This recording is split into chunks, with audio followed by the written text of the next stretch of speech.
Salam Bapak Ibu Saudara yang dikasihi oleh Tuhan di rumah masing-masing. Saat ini kita masuk pada penghujung tahun 2020. Saya akan mengajak untuk semua kita kembali mengingat pada waktu awal kita masuk tahun 2020 di awal Januari yang lalu. Kita bersama berdoa dan berharap bahwa tahun ini menjadi tahun yang luar biasa bagi setiap kita. Namun kemudian kita masuk pada akhir bulan Februari. Pandemi COVID-19 melanda seluruh dunia dan seolah-olah semua impian dan harapan kita seperti runtuh. Dan kita mulai cemas, bingung, ada ketakutan yang merayap di setiap kehidupan kita masing-masing. Lalu kita bersama-sama melalui masa-masa yang sulit ini dengan Bapak Ibu saya dan Saudara terus bergantung kepada Tuhan. Bapak Ibu saya dan Saudara tetap setia kepada Tuhan dengan berbagai macam hal yang tidak seperti kita pikirkan dan harapkan. Kita pernah berpikir mungkin pada waktu itu bahwa kita tidak sanggup.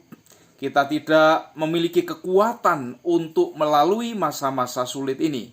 Tetapi pada akhirnya di hari ini kita mendapati diri kita berada di dalam kekuatan, berada dalam berkat Tuhan, berada di dalam satu kondisi yang dalam pelindungan Tuhan. Itu artinya apa? Bapak Ibu saya dan Saudara, penyertaan Tuhan sungguh luar biasa. Dan kesetiaan Bapak Ibu kita semua sangat diperhitungkan oleh Tuhan. Nah, pada ujung tahun 2020, sebentar lagi kita akan masuk di tahun 2021. Mari bersama-sama kita akan mendengar pesan firman Tuhan untuk semua kita dalam rangka memasuki tahun 2021. Banyak orang mengatakan bahwa tahun 2021 adalah tahun yang berat. Bahkan pemerintah sendiri sudah mengumumkan melalui Bapak Presiden bahwa tahun 2021 itu akan menjadi tahun yang berat. Namun bagi saya dan saudara, mari tetap kita harapkan dan gantungkan hidup kita kepada Tuhan. Kata berat, jika kita memberi huruf K di tengah-tengahnya, akan berubah menjadi sesuatu yang sangat drastis.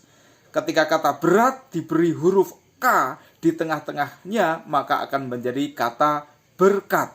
Nah, siapa K di tengah-tengah itu? Dialah Kristus. Jadi walaupun dunia sedang sulit dan mungkin kita berada masuk dalam masa-masa sulit juga, karena kita juga termasuk penduduk bumi ini. Namun ketika ada Kristus di tengah-tengah hidup kita, ada K di tengah-tengah kehidupan saya dan saudara, maka yang berat itu akan menjadi berkat. Katakan amin. Mari kita buka Alkitab kita di kitab Yesaya pasal yang ke-40, ayat yang ke-8 sampai ayat yang ke-10. Ini akan menjadi pesan bagi semua saya dan saudara. Sebab tidak ada cara lain, tidak ada strategi lain dalam menghadapi kehidupan kita, kecuali kita bersandar dan mempercayakan diri kepada Tuhan. Melalui firman yang adalah janji Tuhan, maka kita akan berpegang teguh pada firman itu, janji itu, sehingga firman dan janji Tuhan itu akan mengubah dan akan membawa kehidupan yang spektakuler dalam kehidupan kita meski masa-masa sulit. Yesaya 41 ayat 8-10 dikatakan oleh firman Tuhan demikian. Tetapi engkau, hai Israel, hambaku, hai Yakub yang telah kupilih, keturunan Abraham yang kukasihi, engkau yang telah kuambil dari ujung-ujung bumi, dan yang telah kupanggil dari penjuru-penjurunya. Aku berkata kepadamu, engkau hambaku, aku telah memilih engkau dan tidak menolak engkau. Janganlah takut, sebab aku menyertai engkau. Janganlah bimbang, sebab aku ini Allahmu. Aku akan meneguhkan, bahkan akan menolong engkau. Aku akan memegang engkau dengan tangan kananku yang membawa kemenangan. Ayat 10 ini akan menjadi janji yang kuat buat setiap saya dan saudara untuk mengakhiri tahun 2020 dan memasuki tahun 2021. Di tahun 2021 Tuhan berbicara kepada kita, Bapak Ibu Saudara. Kita akan mengambil tema di tahun 2021 seperti apa yang Tuhan sampaikan lewat impresi Roh Kudus, bahwa tahun 2021 akan menjadi tahun terobosan rohani. Terobosan rohani akan mempengaruhi segala aspek kehidupan saya dan saudara.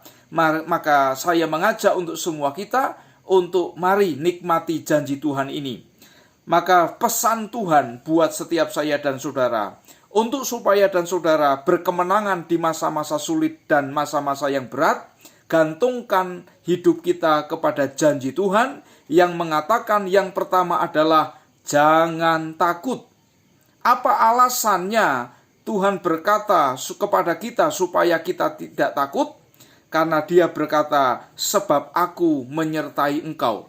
Jadi alasan saya dan saudara untuk masuk mengambil keputusan supaya kita tidak takut adalah karena ada Tuhan Allah yang menciptakan langit dan bumi, juru selamat kita yang menyertai hidup saya dan saudara. Perhatikan yang pertama, menjadi pesan kita semua, jangan takut sebab Tuhan menyertai kita. Ketakutan adalah insting yang paling kuno, insting yang paling awal dalam kehidupan manusia. Itu terjadi setelah manusia jatuh ke dalam dosa, maka ketakutan masuk dalam kehidupan manusia. Tapi saya dan saudara orang yang sudah ditebus, maka Alkitab firman mengatakan jangan takut. Lalu yang kedua, apa pesan Tuhan buat saya dan saudara untuk mengakhiri tahun 2020 dan masuk tahun 2021 adalah yang selanjutnya. Jangan bimbang. Jangan bimbang. Apa alasannya Tuhan melarang kita bimbang? Apa alasannya kita tidak bimbang? Tuhan memberikan alasan di sini. Alasannya, sebab aku ini Allahmu. Wow, luar biasa. Apa arti bahwa Tuhan adalah Allah kita? Artinya bahwa kita milik Tuhan. Tuhan milik kita. Ini satu modal kehidupan yang sangat luar biasa. Oleh sebab itu jangan bimbang, karena saya dan saudara milik Tuhan, dan Tuhan milik saya dan saudara. Mari masuk tahun 2021 dengan iman. Masuk tahun 2021 dengan kekuatan yang dari Tuhan. Ampuni segala situasi yang sudah terjadi di tahun 2020 dan mari masuk dengan penuh pengharapan di masa-masa yang berat, tetapi bersama Tuhan berat akan menjadi berkat. Maka apa janji Tuhan ketika saya dan saudara tidak takut? Apa janji Tuhan ketika saya dan saudara tidak bimbang? Dia mengatakan begini, aku akan meneguhkan, bahkan akan menolong engkau. Aku akan memegang engkau dengan tangan kananku yang membawa kemenangan. Wow, luar biasa. Mari buka hati saya dan saudara. Buka hati untuk firman Tuhan. Menjadi pengharapan, menjadi dasar kehidupan untuk masuk tahun 2021. Tuhan akan memberikan kemenangan kepada kita. Tuhan akan meneguhkan saya dan saudara, dan tangan kanannya akan menggandeng kita semua. Tuhan Yesus memberkati. Haleluya. Amin.